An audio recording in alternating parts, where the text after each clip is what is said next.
बिस्मिल्लाहिर्रहमानिर्रहीम। अस्सलामु अलैकुम dear student, welcome to online class. Unit number 7 में टॉपिक है हमारे पास agriculture, pulp and paper, mineral processing. Agriculture processing तो हमारे पास प्लांट होता है, उसको अपनी ग्रोथ और डेवलपमेंट के लिए मुख्तलिफ मिनरल और न्यूट्रिशन रिक्वायर होते हैं। फॉर एग्ज़ाम्पल, प्लांट को ग्रोथ और डेवलपमेंट के लिए नाइट्रोजन, फास्फोरस और पोटाशियम, जिंक, कोबाल्ट और अदर मिनरल रिक्वायर होते हैं। लेकिन प्लांट हमारे पास क्या होता है, वो जो फ्री नाइट्रोजन प्रेजेंट होता है इन एयर, उसको डायरेक्टली इस्तेमाल नहीं कर सकता। यानी एयर हमारे पास क्या होती है, एयर में 78% हमारे पास नाइट्रोजन प्रेजेंट होता है। तो जो ये फ्री नाइट्रोजन एयर में प्रेजेंट होता है, प्लांट इसको डायरेक्टली इस्तेमाल नहीं कर सकता। तो different chemical reaction, different chemical process के बाद प्लांट क्या होता है, वो नाइट्रोजन को इस्तेमाल करने के काबिल होता है। तो नाइट्रोजन फिक्सिंग बैक्टीरिया हमारे पास क्या करता है, वो इंश्योर करता है nitrogen availability to the plant. तो हमारे पास जो बैक्टीरिया होता है वो क्या करता है, जो फ्री नाइट्रोजन होता है उसको फिक्स करता है। कैसे फिक्स करता है, जो नाइट्रोजन आयन हमारे पास प्रेजेंट होते हैं इन सॉइल, उसको क्या करता है, उसको फिक्स करता है फ्री नाइट्रोजन के साथ और बनाता है अमोनिया। ये अमोनिया हमारे पास क्या होते हैं, in the presence of bacteria हमारे पास क्या होते हैं, सॉइल में हमारे पास सॉइल में बैक्टीरिया की एक टाइप प्रेजेंट होती है जो क्या कहलाती है, नाइट्रोसोमोनास। उसकी मौजूदगी में जो अमोनिया होता है वो कन्वर्ट हो जाता है नाइट्रेट आयंस में, नाइट्राइट आयंस में। ये नाइट्राइट आयंस एक और बैक्टीरिया रिएक्शन करता है इसके साथ, नाइट्रोबैक्टर, और कन्वर्ट करता है इसको नाइट्रेट आयंस में। तो ये नाइट्रेट आयंस प्लांट इस्तेमाल करता है for their growth and development. और इसके अलावा मुख्तलिफ एक्टिविटी जो प्लांट के अंदर होती है उसको कंप्लीट करने में मदद करता है। हमारे पास जो फ्री नाइट्रोजन प्रेजेंट होती है वो हमारे पास क्या होती है, फिक्स यानी bacteria, nitrogen fix bacteria process के ज़रिए अमोनिया में कन्वर्ट हो जाती है। यानी नाइट्रोजन फिक्सिंग बैक्टीरिया से ये अमोनिया में कन्वर्ट हो जाती हैं। फिर सॉइल में जो हमारे पास जो हाइड्रोजन आयन और बैक्टीरिया वगैरह, हमारे पास हाइड्रोजन आयन और बैक्टीरिया प्रेजेंट होते हैं, तो यहाँ पे हमारे पास क्या होती है, नाइट्रीफाइंग बैक्टीरिया होती है।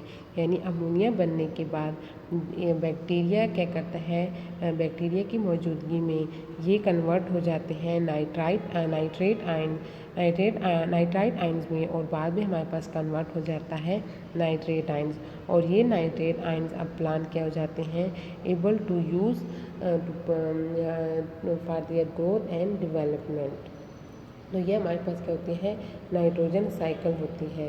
तो इसमें भी हमारे पास क्या होती है, केमिकल रिएक्शन होते हैं और केमिस्ट्री इन्वॉल्व होती है। सेकंड है हमारे पास पल्प एंड पेपर।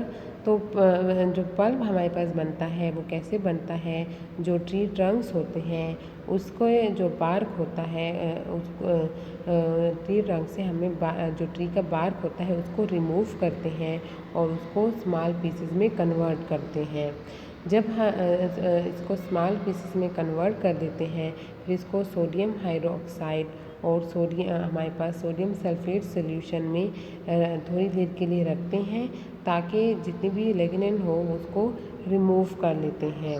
इसके बाद प्रेशर कुकर में इसको हीट करते हैं, और जब प्रेशर कुकर में हम इसको हीट करते हैं, कुछ टाइम बाद प्रेशर सडनली क्या कर जाते हैं, रिलीज़ कर लेते हैं। तो जब ये प्रेशर रिलीज़ होता है तो इसकी मदद से क्या होते हैं, जितने भी वुड पीसेस प्रेजेंट होते हैं सॉल्यूशन में, वो क्या हो जाते हैं, एक दूसरे से दूर मूव करते हैं, फ्लाई अपार्ट हो जाते हैं और फाइबर्स में कन्वर्ट हो जाते हैं। जो पल्प हमारे पास जो फाइबर्स में कन्वर्ट हो जाते हैं, तो जो मटेरियल जो हमारे पास होते हैं वो उसको क्या करते हैं, कहलाता है पल्प। इस पल्प को वाश करते हैं किसके साथ, सोडियम हाइड्रोक्साइड के साथ, कि जितने भी अगर पेपर में लिग्निन प्रेजेंट है तो उसको क्या करते हैं, रिमूव कर लेते हैं। तो जो फाइबर हमारे पास बना है वो बॉन्डेड होते हैं टुगेदर, और इसमें क्या करते हैं, हम केमिकल ऐड करते हैं।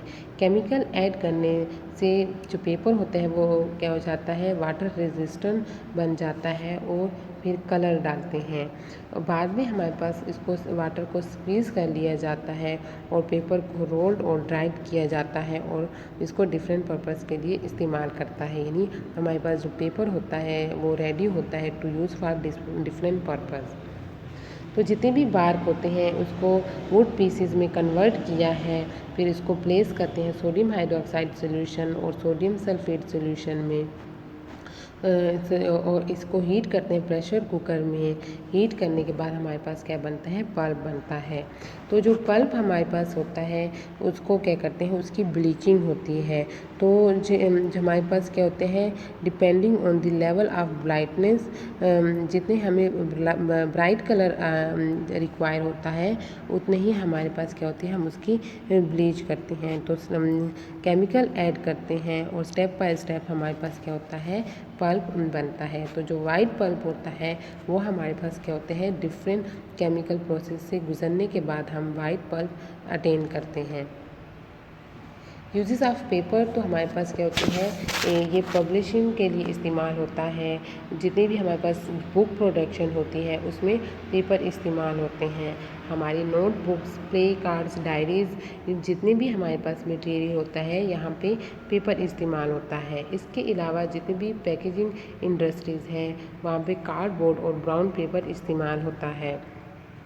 दूसरा हमारे पास क्या होते हैं, ये हमारे पास क्या होते हैं, ईज़िली हमारे पास ये क्या होता है, ये हम इसको दोबारा इस्तेमाल कर सकते हैं, रीयूज़ हो सकता है। तो इस प्रॉपर्टी की वजह से ये पोल्यूशन काज नहीं करता। तो हमारे पास जितने भी शॉपिंग बैग वगैरह होते हैं उसको आजकल हम ज़्यादातर क्या करते हैं, पेपर शॉपिंग बैग इस्तेमाल करते हैं, क्योंकि ये इन्वायरमेंटल फ्रेंडली होता है, पोल्यूशन काज नहीं करता। मिनरल प्रोसेसिंग में हमारे पास क्या होते हैं, जितने भी मिनरल होते हैं वो हमारे पास क्या होते हैं, उसको जो होमोजीनियस इनऑर्गेनिक सब्सटेंसेस में हम कन्वर्ट करते हैं। और मिनरल हमारे पास ये क्या होते हैं, अर्थ क्रस्ट में प्रेजेंट होते हैं। होमोजीनियस का मतलब होता है एक जैसा, और इनऑर्गेनिक सब्सटेंसेस तो हमारे पास जितने भी ऑर्गेनिक सब्सटेंसेस कौन से होते हैं, जिसमें हाइड्रोजन और कार्बन इन्वॉल्व होता है। हाइड्रोजन और कार्बन एटम के अलावा हमारे पास जितने भी सब्सटेंसेस होते हैं वो क्या होते हैं, इनऑर्गेनिक सब्सटेंसेस होते हैं। तो हमारे पास जिप्सम है या कैल्शियम सल्फेट डिहाइड्रेटेड है, इसको क्या करते हैं, ग्राउंड फॉर्म में या हमारे पास क्या होते हैं, फाइन पाउडर फॉर्म में कन्वर्ट करते हैं, और उसके बाद इसको हीट करते हैं। हीटअप से जितने भी इसमें वाटर मॉलिक्यूल होंगे, डाइहाइड्रेटेड का मतलब है इसमें 2 वाटर मॉलिक्यूल है, तो वाटर मॉलिक्यूल हमारे पास क्या हो जाते हैं, रिमूव हो जाते हैं हीटिंग से। तब ये हमारे पास अब हिमी हाइड्रेटेड प्लास्टर कहलाता है, जिसको हम कॉमनली किस नाम से जानते हैं, प्लास्टर ऑफ पेरिस के नाम से जानते हैं, और इसको डिफरेंट यूजेज में हम इस्तेमाल करते हैं।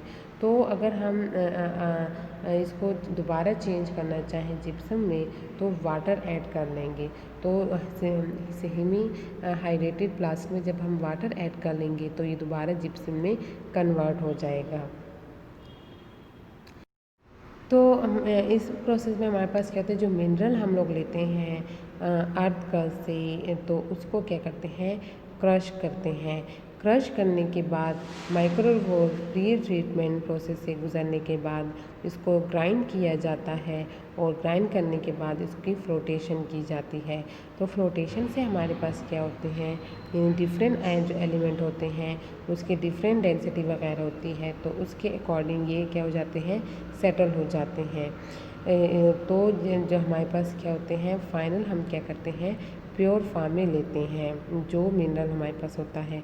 जो अर्थ क्रस्ट से हम लोग ने मिनरल लिया होता है उसमें इम्प्योरिटीज़ होती हैं, तो इन इम्प्योरिटीज़ को रिमूव कर लेते हैं और फाइनल हमारे पास क्या होता है, प्योर फॉर्म में आ जाता है। सोडियम क्लोराइड है जो कि हमारे पास क्या होता है, कॉमनली नोन है स्टेबल साल्ट, और ये हमारे पास क्या होता है, इसको रॉक साल्ट भी बोलते हैं क्योंकि ये नेचुरली हमारे पास क्या होता है, रॉक वगैरह में प्रेजेंट होता है और ये हमारे पास नेचुरल मिनरल है। तो ये हमारे पास क्या होता है, इसको हम with the chemical reaction useful product में कन्वर्ट करते हैं। फॉर एग्जांपल हमारे पास जो क्लोरीन गैस होती है और सोडियम हाइड्रोक्साइड होता है उसको हम कहते हैं, जब सोडियम क्लोराइड के हाइड्रोलिसिस हो जाती है, हमारे पास क्या होती है, इलेक्ट्रोलिसिस होती है, यानी सोडियम क्लोराइड को जब वाटर में डिज़ोल्व कर लेते हैं तो हमारे पास क्या बनता है, सोडियम हाइड्रोक्साइड बनता है, साथ में हाइड्रोजन गैस रिलीज़ होती है और क्लोरीन गैस हमारे पास बनती है। तो हमारे पास क्या हो जाती है, ये मैन्युफैक्चर हो जाता है बाय इलेक्ट्रोलिसिस प्रोसेस, हमारे पास क्या, सोडियम हाइड्रोक्साइड और क्लोरीन गैस। इसके अलावा जो सोडियम मेटल और हमारे पास क्लोरीन गैस होती है, तो जब इलेक्ट्रोलिसिस ऑफ सोडियम क्लोराइड होती है तो ये हमारे पास क्या हो जाते हैं, सोडियम और क्लोरीन हमारे पास क्या हो जाते हैं, कन्वर्ट हो जाते हैं सोडियम गैस में। तो ये भी इलेक्ट्रोलिसिस प्रोसेस से हमें अटेन होते हैं। तो ये मिनरल हमारे पास क्या होती है, केमिकल इन्वॉल्व होते हैं। कैरियर रिलेटेड टू केमिकल, हमारे पास जितने कैरियर रिलेटेड होते हैं chemical reaction in technology process, film developer, तो हमारे पास डेवलपर जो होता है वो अपना कैरियर बना सकता है फोटोग्राफिक प्रिंट में, यानी हमारे पास जो रॉ फिल्म होती है उसको उसमें केमिकल यूज़ करके उसको दोबारा इस्तेमाल कर सकते हैं, तो अपना कैरियर फोटोग्राफिक प्रिंट में बना सकता है। इसके अलावा जितने भी टेक्निकल इंस्ट्रूमेंट वगैरह है उसमें भी अपना कैरियर बना सकता है। फूड प्रोसेसर, तो जो रॉ गुड होते हैं उसको दोबारा फाइनल प्रोडक्ट में कन्वर्ट करते हैं और उसको इस्तेमाल करते हैं for restaurant, in institutional food service. तो फूड प्रोसेसर में भी क्या होते हैं, कैरियर के चांसेस होते हैं। टेक्सटाइल डाइंग टेक्नीशियंस, तो इसमें हमारे पास क्या होती है, मुख्तलिफ़ कलर डाइज़ बना सकते हैं और मुख्तलिफ़ डाइज़ बनाने के बाद हमारे पास क्या होते हैं, फाइबर्स, यार्न और फैब्रिक को कलर कर सकते हैं, डाई कर सकते हैं। तो अगर good sense of creating dyes होंगे तो उसकी मदद से क्या होते हैं, टेक्सटाइल में जो डाइज़ होती हैं वो इम्पोर्टेंट रोल प्ले करती हैं, क्योंकि जो डाइज़ होती हैं उसकी वजह से जो फैब्रिक वगैरह होते हैं वो क्या होते हैं, अट्रैक्टिव और ब्यूटीफुल लगते हैं। एग्रीकल्चर, तो एग्रीकल्चर बिज़नेस को मैनेज कर सकते हैं और इसमें जॉब्स में हमारे पास क्या होती है, फार्म मैनेजमेंट होती है, फ़िश फार्म मैनेजमेंट होती है और एज एग्रीकल्चर कंसल्टेंट भी काम कर सकते हैं। Mineral processing operator, as a mineral operator काम कर सकते हैं, यानी जो इक्विपमेंट यूज़ होती है मिनरल को जो मिनरल होती हैं, यानी हमारे पास जो मिनरल ओर होता है जो इम्प्योर में होता है उसको प्योर फार्म में कन्वर्ट करने के लिए जितनी भी इक्विपमेंट वगैरह यूज़ होती हैं तो उसके ऑपरेटर के तौर पर भी काम कर सकते हैं।